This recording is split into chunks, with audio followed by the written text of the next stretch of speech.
پوستت الان تیره شده، جای جوش روی صورتت مونده، نیاز داری یک ژل شستشویی داشته باشی که ضد لک باشه، روشن کننده باشه تا بتونی این جای جوش و اون تیرگی پوستت هم برات درمان کنه. نمیخوای خیلی هزینه کنی، دنبال یه برند قیمت مناسب هستی ولی در این حال دلت میخواد اون برند خارجی هم باشه.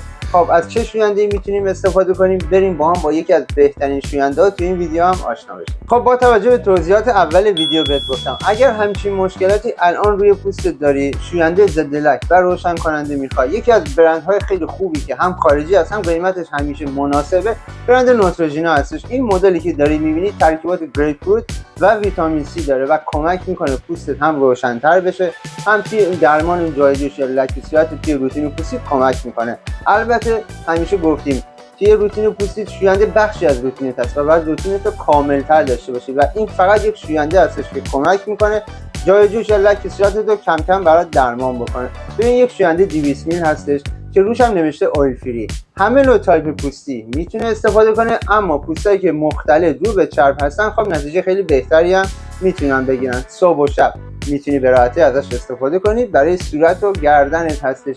به محیط دور چشمت به توصیه میکنم استفاده نکنید چون اویل فری هستش و ممکنه پوست محیط دور چشمت رو یه مقدار رو به خشکی سوق بده. برای صورتت همیشه استفاده کنی نتیجه خیلی بهتری میگیری.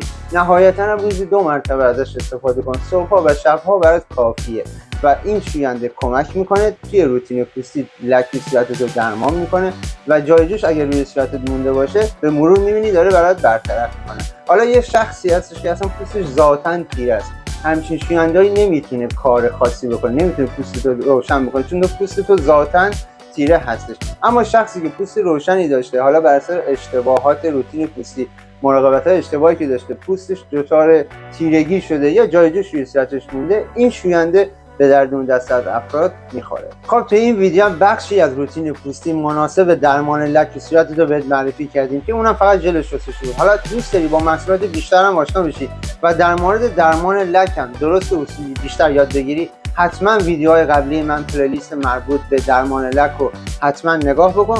خیلی نکات آموزشی اونجا هم هستش، مسائل مختلف هم از قبل بهت معرفی شده که میتونه بهت کمک بکنه و اطلاعات رو ببره بالا. حالا بهم بگو اگر همچین مشکلاتی روی پوستت تجربه داشتی، اصلا شوینده چه مارکی استفاده کردی که برای درمان لکت مناسب بوده؟